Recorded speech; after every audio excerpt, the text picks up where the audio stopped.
Hi, you're watching ET Markets live stream, your go-to source for insights on stock markets, trading strategies, and much more.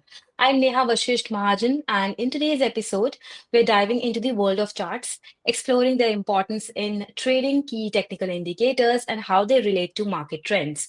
Mr. Aamar Deo, Senior VP Research at Angel One Limited, is joining us today for this discussion. Thank you so much for being here, Mr. Amar. Yeah, thank you, Neha, for having me on the show. Well, the pleasure is all mine. To keep things structured today, we'll break our conversation into three key areas. One being the importance of charts in trading. Second, essential technical indicators and tools. And number three is understanding the market trends through charts. So let's quickly get started. And let's start with the basics first so that everybody can understand and relate to the entire conversation as well. So, first, let's discuss about the importance of accuracy and timeliness when we talk about trading charts. So, what are the basic types of charts out there? Can we just list out few basic types of charts? So if we look at the charts in particular, so there are different types of charts which are there. Mm, So you've got something called line chart is there. Then you got something which is I would say bar charts are there.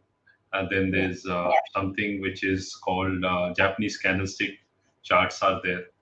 So there are different types of charts which are available, and apart from that, if we go back in time and see, so earlier it was the line chart, then we had the bar charts, then we had Japanese candlestick charts, then we Mm, had there are other types of charts also like Heikenashi is also one very good type of chart for trend identification.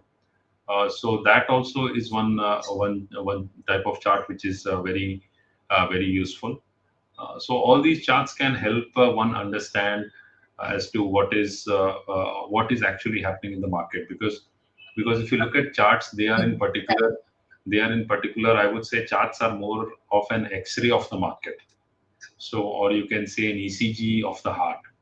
So they exactly capture the emotions of the market participants, all the market participants put together, and they have there are certain chart patterns, there are certain I would say indicators which can be to a certain extent used for understanding as to what one should do, because markets, we always need to remember that you there's a very nice saying, there are times to buy, times to sell, and times to rest. So mm. when you really don't understand what is happening in the market, it's better to stay away. So what we'll do now, we look at some charts and see and understand how you can evaluate them, how you can understand them. So I think that is something which we can definitely have a look at. Sure. Let's also try to talk about how crucial is real-time and accurate charting for traders. We'll also look at some charts, and we'll also try to look at different candlestick patterns in our conversation after this question. And wherever you feel you want to open up any chart, we can put it on screen and we can understand the charts much better. But let's also talk about how crucial is real-time and accurate charting for traders first. Yeah, I would also say that if you could have the charts up on the screen, so Sure. that will be quite useful. So as coming to the accuracy of the chart. So first of all, if you can go to any chart, and I'll just the one that I have talked about. So if we can have, for example, Zomato charts. If you can look at the Zomato charts, and in the charts, if we click on the candle on the candles which is there just beside the 1 minute, I would say that the type of charts which are there. So they will give us a better idea. So here we can see, we have the bar chart. On top is the bar chart. So if you can look at that first. So I'll just talk about it. Uh, so so this is a bar chart. So bar chart is a very old technique. We'll just take some time, and so bar chart is a old technique but very good technique. It has an open. It is all about OHLC, open, high, low, and close. So on the left you have Mm, the open, and the right you have the close. So if you look at some other charts like the Japanese candlestick chart, if you can look, that's below the bar chart. So so if we can click on that, so that will help uh, in the chart section which we see. Yeah, so if you can look at the candles. So here we are having the Japanese candlestick. So I'll just take a minute. That Japanese candlesticks is also very popular Sure. globally.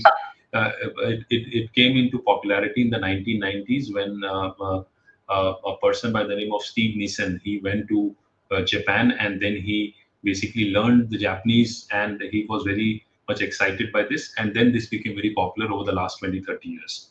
So there are different types of charts, and I would recommend our viewers to really look at these couple of charts. And what I've seen is that Japanese candlesticks can help you stay ahead of the masses, because some of the patterns are extremely powerful, and if you can use it with some of the technical indicators which are also very well here, so they can be quite useful.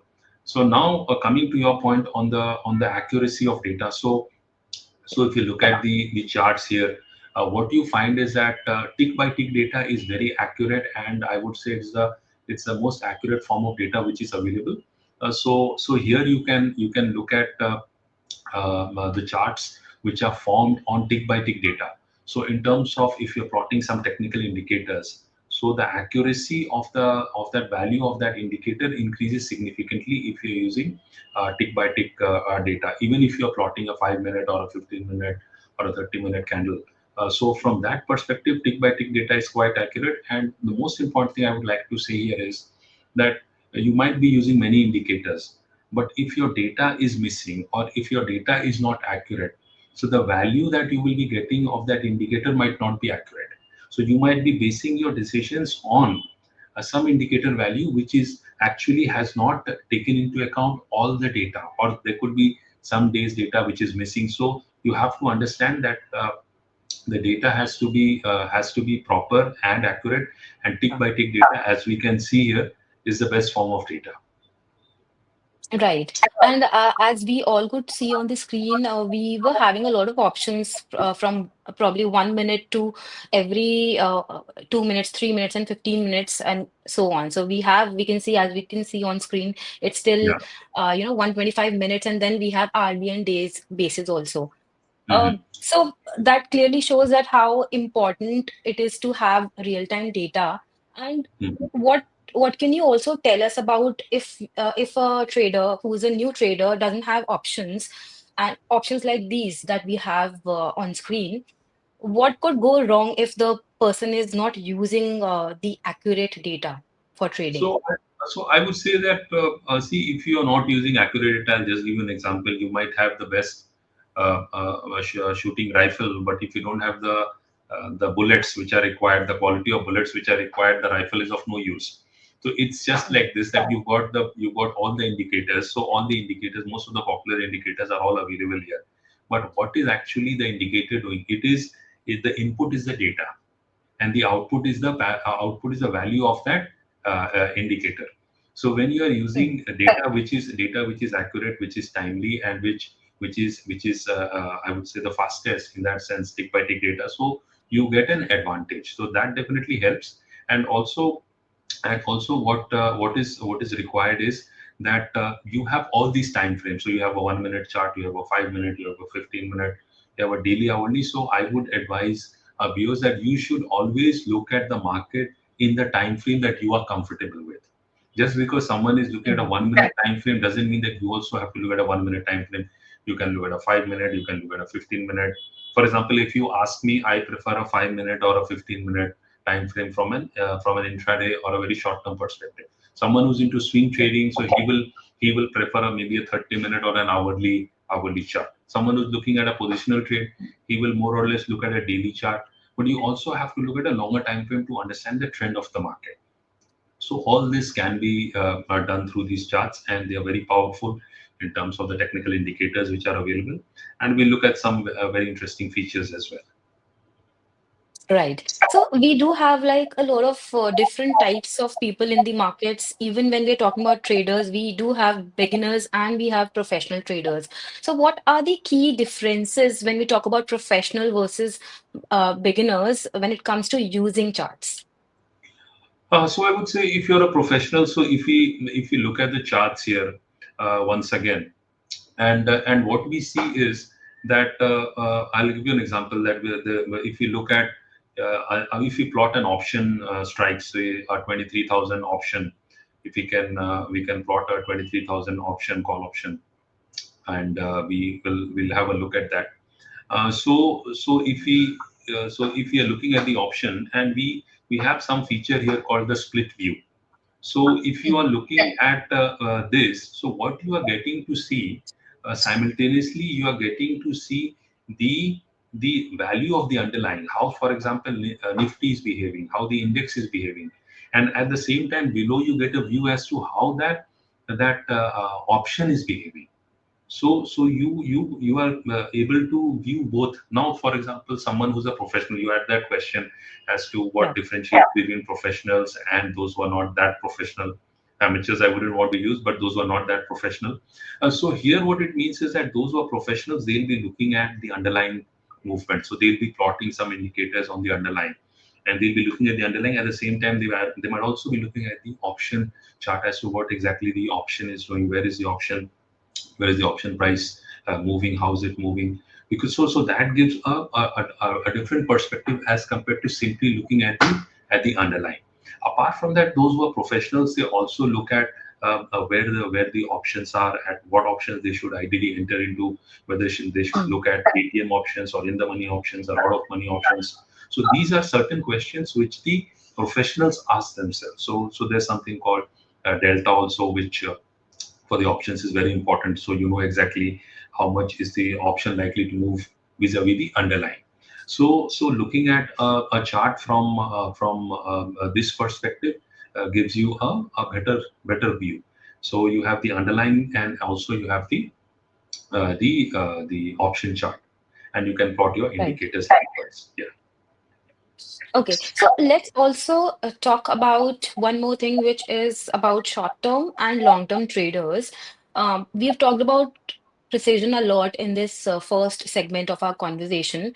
How does precision in charts enhance decision making when it comes to short-term and long-term traders?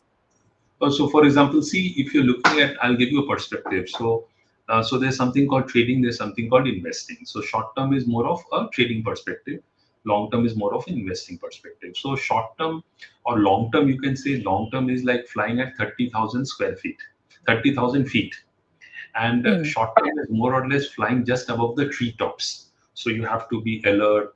Time is of essence. So if you look at the charts once again, so I'll explain it when we have a view.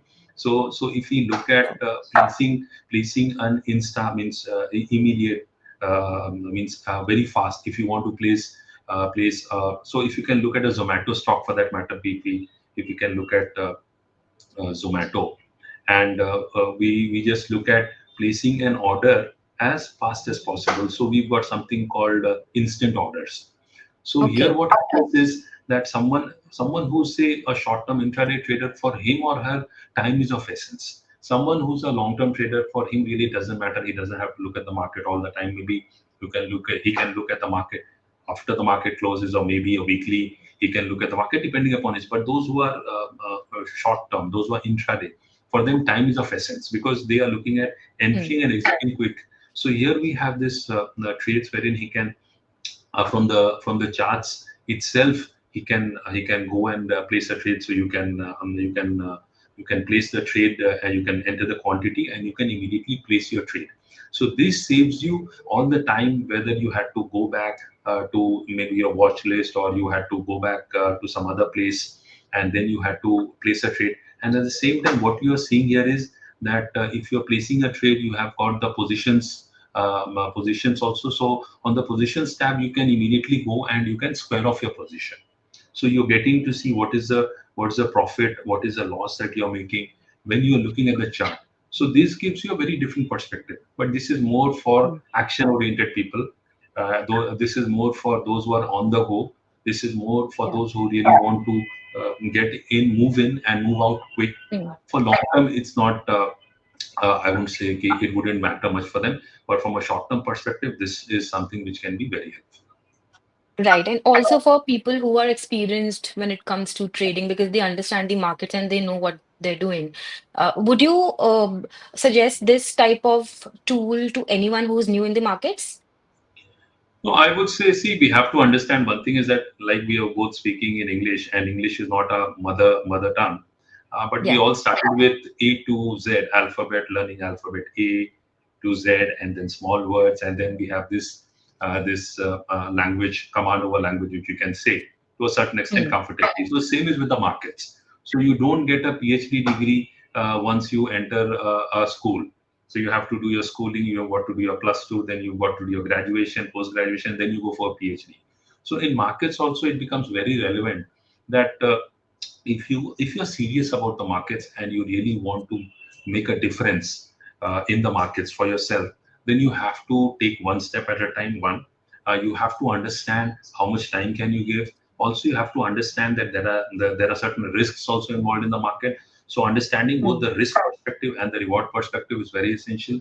And if you are looking at from a short-term perspective, then yes, these tools can definitely help you because, as I said, time is of essence. Sometimes you'll find that the market has been sleeping the whole day, and then suddenly at Yeah. a particular point, the market or the stock flies off.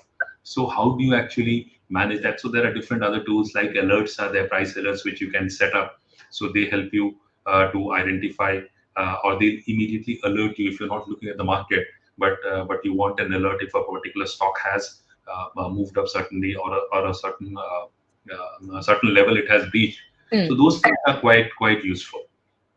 So hope that answers your All question. right. Yes, it did. So now let's move to the second part of our conversation, which is quite important, I must say. It is about technical indicators and tools. So let's start with the basics first, and then we'll move on to other things. The first thing we should discuss, I think, is about what exactly are technical indicators and how important are these indicators. So what about anything you want to add to that? Yeah, so as I said, technical indicators, see, there are hundreds of technical indicators. So Mm. and if you look at the chart per se, so we find that we have got most of the popular technical indicators are all covered. But here I would like to add a caveat, is that if you're using too many technical indicators, you might get confused because some of the technical Right. indicators might be giving you a buy signal, some might be giving you a sell signal. So what happens in that case is that there's a very nice thing, too much of analysis can lead to paralysis. So rather stick to two or three indicators.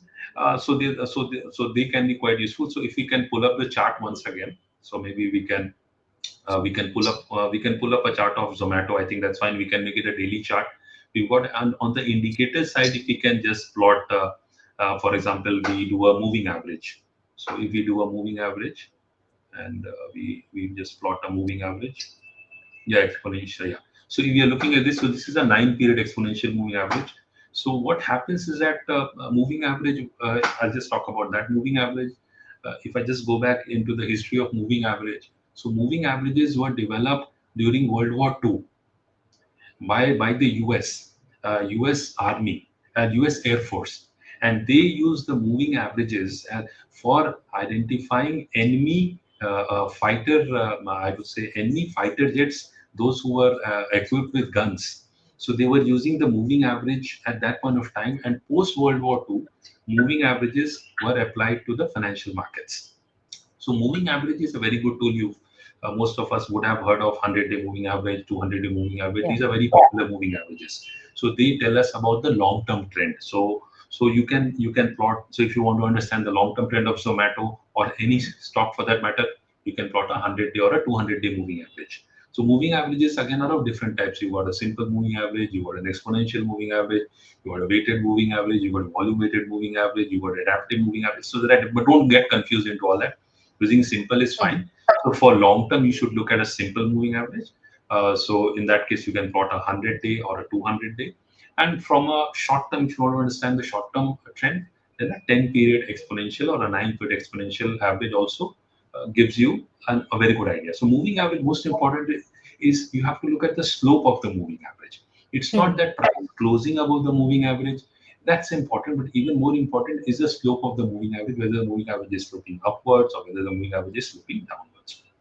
Just like moving average, you've got other indicators like you've got MACDs there, then you've got Heikenashi. So if you can just Mm.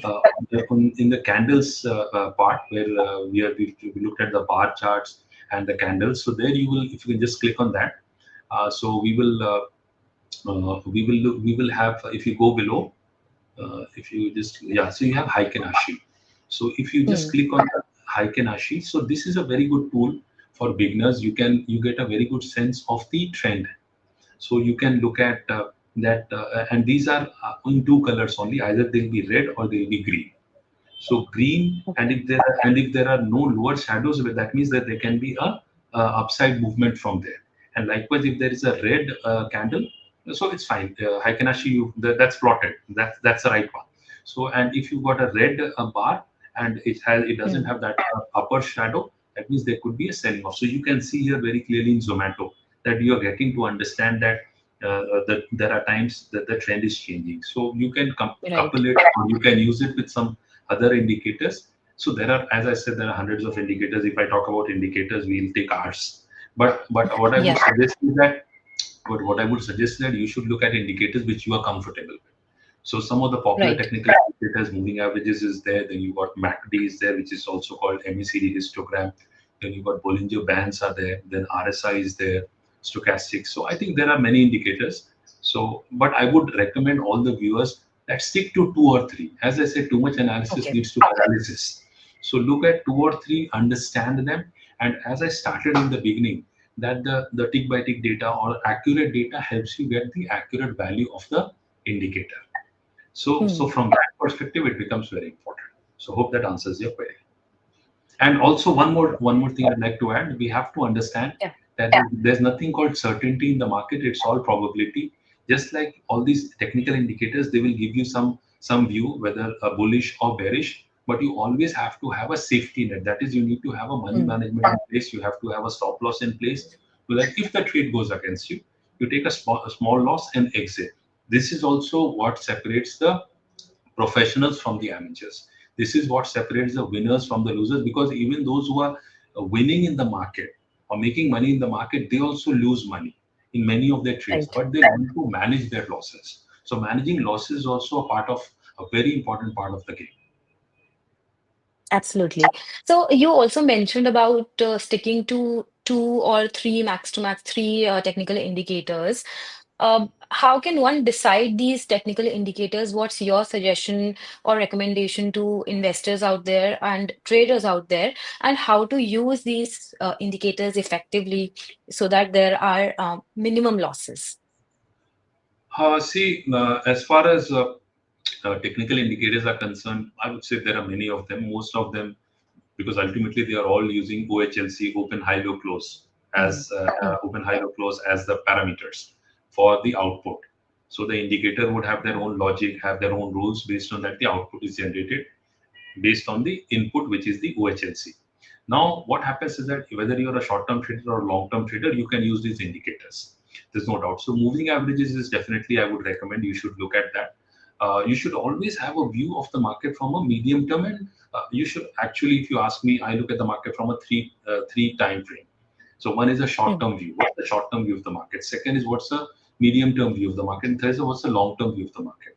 So when you're using these indicators, they give you a clear sense as to what is the view, and don't try to impose your view on the market. That's a bias. Yeah. So rather you should look at what the market is telling you, and not what I'm trying to tell the market or I'm trying to impose on the market. So indicators, you have to be very clear. So moving averages is definitely one of them. Then I would say for bought oversold, one can look at stochastics or RSI. That's very good. So it tells you when the market has moved into oversold territory, when the market has moved into overbought territory. Apart from that, understanding support and resistance levels are very important. So for that, you can plot trend lines. So if you look at, you can plot trend lines, you can plot Fibonacci retracements, you can look at Mm, double tops, double bottoms. So these can help you to understand from where the market could reverse. If the market reverses, you have a very good trade. If the market doesn't reverse and it goes further low, you take a stop loss and you exit the market. What we all need to understand is that the market is a collective wisdom and financial firepower of all the market participants put together. So if I think or anyone thinks that we can beat the market all the time, we can be right all the time, we are living in a fool's paradise, because Right. everyone is there in the market. So that's the reason you need to have a very strong money management, risk management in place. Whether you are a trader, whether you are an investor, for either of them, I would recommend that you should have a strategy in place, and then you should look at this. All right. So let's get a little bit technical first and also talk about drawing tools. So, what role do drawing tools and overlays play in the technical analysis when it comes to charting? And if we could have something on screen, that would be great as well. Yeah. So if you look at, if you can pull up the chart once again, and if we now we can look at Reliance, for example. If you can just pull up Reliance. Hmm. So we'll have a look at Reliance. We've had Zomato for quite some time, and we are all so much, Yeah. I would say, enamored by Zomato and Swiggy. So we look at Reliance, and we pull up not a daily chart. We look at a weekly chart of Reliance. So you can select the time horizon. So see, you're looking at a weekly chart of Reliance. What we are seeing is that Reliance has corrected significantly, and Hmm. currently it's around the 1200, 1220, 1230. So what we are seeing here is that, and if we can now pull up a monthly chart of Reliance. Yeah, so now if you see and you draw a trend line, if you can draw a trend line connecting these, yeah, so connecting the lows, yes, no, the one on the left, the the red candle which is there, yeah, I think that also is there. So that also can be done. Yeah, so so there are right ways of drawing trend lines. There are different ways of drawing trend lines. So trend line ideally should be, yeah, so you can draw a trend line on the upside also. So that's fine. So basically, or you can draw a horizontal line also. So because it's not necessary that you need to have a trend line, you can make it a horizontal line also. So what is it telling me? That somewhere around 1300, 1280, 1300 is going to act as a very important zone of resistance for Hmm. Reliance. Because if we draw that, extend that horizontal line on the left hand side of the screen, we'll find that 1300 was a level somewhere that was a major zone of resistance. On the downside, Hmm. what we are seeing 1180, 1200 is a major zone of support for Reliance. So Reliance is likely to trade in this 1200 and 1300 zone. If Reliance starts Okay. breaching the 1200 zone, starts going below that 1180 zone, then we could see that Reliance is headed lower towards the 1100 mark. So you have all these tools which you can use. So I would say trend lines are excellent tools. These, and then you have your you can plot your Fibonacci retracements. They are also quite useful for support and resistance levels. Then you can plot your double tops, double bottoms.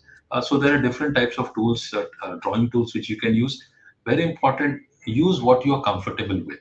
So for example, if you are good in cricket, why move into football? If you're good in football, why do you want to switch to? So whatever you are comfortable with, you should use. Hmm. For example, there are many people who are comfortable trading options, so they should trade options because they have an understanding, they Absolutely. have the risk appetite. If you're not comfortable in something, don't trade until unless you generate that comfort level. And comfort level will come only through two things. One is you start gaining the knowledge, and secondly Yeah. you start gaining the experience. Once you start gaining the knowledge and the experience, you will be comfortable. It's just like driving a car. The first day when you start, and after a couple of months and after a few years, how we are. So it's that way in the markets. You can speed up your journey definitely, but that would, as I said, depends upon the individual. Right. So let's keep the chart on screen for our next question for this segment as well. Let's also discuss about any AI-powered insights or any predictive tools that are also useful when it comes to charting and trading.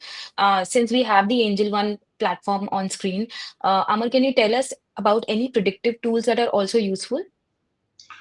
So see, when you are looking at predictive tools, so what happens is that you also have to look at past data and historical trends, because ultimately Mm. what happens is there's a very nice saying that history repeats itself, but not exactly in the same manner and fashion.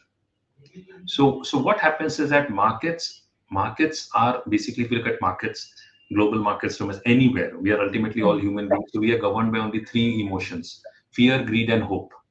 And fear is the most powerful of all. So whether we are in whether we are in a, we are an American or a German or an Indian, we all react the same way in those emotional moments. Like for example, what happened in COVID when the market was in a sell-off mode, it was just melting down. There were Mm. people who were willing to buy at the lower levels. So you have to show courage. There's a very nice thing what Warren Buffett said, that you have to be greedy when others are fearful, and you have to be fearful when others are greedy. So basically, it's more of a contrarian thinking. You have to think differently from the crowd, because if you're part of the crowd, you just think like the crowd. Then you are not different from the crowd. So Right. how can you think differently? So yeah, there are many tools which you can use for predictive part also. But for that, what one needs to do, you have to delve at a higher level. You'll have to use some indicators. You'll have to use a lot of back testing data for going back years, and then you come up with some results. But again, what happens Sure. is that, that's a historical result. You also have to do random testing. You also have to do a lot of testing, and then and maybe optimization also. But optimization per se, if you ask me, that doesn't work all the time. It works for some time, and then again you have to re-optimize, which is never a good idea. But markets change just like seasons, so maybe we can try that out as well. So yes, certain tools are available which can be used for developing, I would say, strategies which can be thoroughly back tested for future output and results. All right. Okay. So now let's move to the last leg of our session, which is about market trends. And then we'll move to the questions from the audience, because as I can see in front of myself, we have a lot of queries for you, Mr. Amar. So let's quickly finish our third part, which is about market trends, as I mentioned earlier. How do you see charting technology evolving in the next 4 to 5 years? I would say, because I've been looking at the markets for a long period of time, and I would say the type of tools which are available, the power which these tools carry, they are phenomenal. So having said that, today you you go to tier one, tier two, tier three, tier four, any city in India, even the smallest of the smallest places. So what has happened is that technology is there, internet is there, these tools are there. Many of the tools are free, and they are very powerful tools. If you go back a decade or back, these tools would be very costly, and the sort of the computing power that would have been required for using these tools wouldn't be possible for the masses. Then we've got high Hmm. speed internet availability across the country. Then we've got this knowledge which is now being spread across. So all these bode very well for the markets. And what I see is that charts have exploded. As I said, I was talking about the Japanese candlesticks, which exploded in the world arena in the 1990s, and it has been extremely popular. So I see that going forward, this is definitely going to grow multifold as people try to understand and appreciate that yes, human emotions can be quantified. It's just like an X-ray. For example, someone Yeah. has a bone that has been broken. Now, if that X-ray is given to you or me, one, we are not doctors, so what we'll be able to Hmm. diagnose? Nothing, zero but a zero. But someone who's a doctor, he'll be able to immediately prescribe that this is the treatment that is required. The same is with the Hmm. markets, the same is with the charts. If you develop that understanding without you forcing your view on the market, you stand ahead of most of the people. So from that perspective, this is a big opportunity for those who are willing to learn. All right. So next, we are going to take some queries from the audience. We have almost 10 to 12 queries.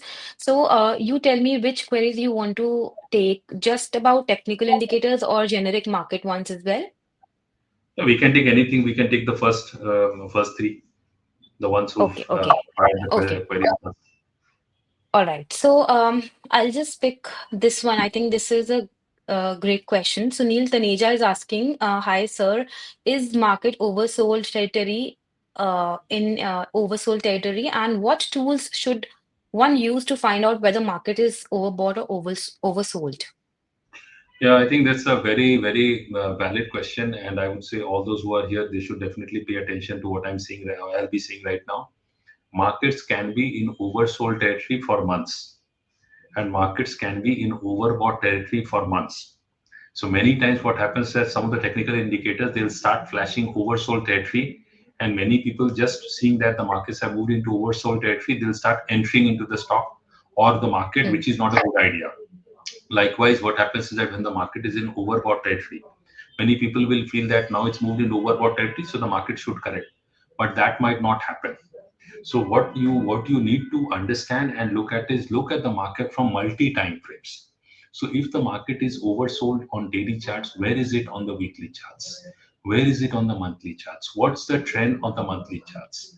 What's the trend on the weekly charts? And then you come to a conclusion whether you should be buying. Just because on the daily charts markets have moved into oversold territory is not a specific reason to enter into a stock. Similarly, just because a market has moved or a stock has moved into overbought territory doesn't mean that you should book profit. You should look at the weekly trend, because if the weekly trend is very strong, it could stay in overbought for weeks and months. So I hope I answered your query. Yes. So now let's move to the next query, which is by Neeraj. Neeraj is asking, sir, in your view, what is the time frame of the chart? Which one should be used for intraday momentum trading? So if I'll give you two answers here. If you're trading Hmm. index intraday, then you can look at a 5 minute chart. But if you're trading stocks from an intraday or from a short term perspective, then maybe you should not go below a 15 minute chart, because for stocks Hmm. ideally 15 minutes, and if you're a swing trader so you want to hold your position for a few days, then maybe you can start looking at a 30-minute chart also. But whatever time frame you are trading, always start your day with first looking at the daily chart to understand what is the trend of the market. You have to understand there's the bull camp and there's the bear camp. So Hmm. the whichever camp is stronger, be with the bears. So if the bears are strong, be with the bear, be a bear. If the bulls are strong, become a bull. Don't be a bear in a bull market or a bull in a bear market. That's never a good idea. All right. So I'm going to take one last question and then we can close our session for today. We have a lot of questions regarding the current market scenario. So basically, I'm taking all the questions collated into one. This question is by Rakesh. He's asking, is correction over and what is the target for next 6 months? So we have to understand first of all why the markets are correcting. So there are a few Hmm. reasons. One is we've seen relentless selling coming by the central banks in India and globally. Even yesterday we had the FII selling. So FII selling is smart money which is moving out. Now the question is, why is that money moving out? Because Yeah. if we look till date, that will be more than almost 3 lakh crores or maybe even higher. If you look at those figures over the last 6 months or so. So having said that, what we see is that the US risk-free return is somewhere around 5%. So many of the FIIs are moving out of India, and they'll be investing in that because our rupee has also depreciated significantly. So if you look at the rupee somewhere which was around 82, 83, that's closing to almost 90, 89. So they're losing there. So for them it wouldn't make sense because post that they are Hmm. not getting that much return. Secondly, we've seen the quarterly earnings come off. Thirdly, we've seen India's GDP growth rate come off. And other apart from that, the US Fed rate cut which was expected, that's not happening the way it was expected. So that also is causing some concern because the latest US Federal Reserve meeting, which happened on 28, 29 January, and then the FOMC minutes also came out on 19. So they clearly stated that the way the US economy is there and the way the inflation is there, because they have a target rate of 2% and below, which is it is significantly higher towards the 3%. So somewhere or the other, the Hmm. rate cut is not going to happen in the US. In India also, we had a 25 basis points rate cut, but whether it's going Yeah. to happen again, we'll have to wait and watch. So we have to understand, just like there is day and there is night. So in market, it's not always a bull, it's not always a bear. There will be times, as I said, started with the first line, there are times to buy, times to sell, and times to rest. So you Hmm. can always look at the market. If you look from a long-term investor, you can always look at such corrections as a buying opportunity, but stick to quality names. Don't get into penny stocks. Don't get into stocks which are into any sort of controversy, and look at a stock SIP mode. Otherwise, you can look at ETFs. You can look at index ETFs and all that. So having Right. said that, And yeah. if I look at the market from a 6 month to 9 year perspective, we could be witnessing some bottom formation. but we'll have to see that there is no fresh trigger, negative major triggers, because most of the factors have already been Mm. factored in by the markets. So maybe as long as we are seeing 22,500, 700, 22,500 being held, I think that's fine. But markets need to trade above the 23,300, 500 level for a trend change to happen. All right. And just to finish up the conversation, one more thing I would like to ask you is the if we talk about Sensex has tanked over 2,000 points in Feb itself, and Feb is historically the worst month when we talk about calendar years. Now, people are in a panic mode. So, what is your advice to traders and investors right now, just as an ending note? So I would say that, see, it's very easy to say don't panic. But those who have positions, and the larger the position you have, the more Hmm. we tend to panic. So ideally, we need to ask ourselves, why are we panicking in the first place? So if you're looking at the market or investing from a medium term to long term perspective, there is nothing to panic, but you should always take advantage of such corrections. And as I said, you can add on to your position, but you should be slow in adding on to your Hmm. position. Secondly, if you're looking at from a very short-term perspective, if you're into trading, as I suggested, if you want to really succeed in the market, then you have to become a professional. And to become a professional, you have to be willing to cut your losses, pull the trigger when the trigger is required to be pulled, which unfortunately majority of the people are not able to do. So Yeah. if you can move into that mindset, wherein you, before taking a trade, you are, if you're a short-term trader, you define what your loss is going to be, where you'll exit in profit. You will be ahead of the masses. If you are into investing, then as I said, stick to quality names, have a diversified portfolio. If you really don't have time for all that, then you can maybe look at index ETFs. That also is a good way. But then again, you have to look at an SIP, because someone who had bought at 26,000 when the index or Nifty was at 26,277 or 300, which was all-time high, and today he's just holding on to his position. So basically, he's praying and hoping that markets would turn, and then maybe he'll see maybe better days. So, but if you were an investor who's investing through SIP, and then again you have to have a Hmm. 3 to 5 year horizon. If you're into the investing zone, a 1 year, 2 year is never a good period for investing perspective. Right. Well, this marks the end of our session for today. Thank you so much, Mr. Amar, for taking out time and joining us today on ET Markets live stream and decoding everything related to charts. Thank you, Neha, for having me on the show. Thank you so Wish much. Thank you, all everyone. our, yeah, wish all our viewers all the best. Thank you so much. Thank you so much. Thank you, everyone, for joining in.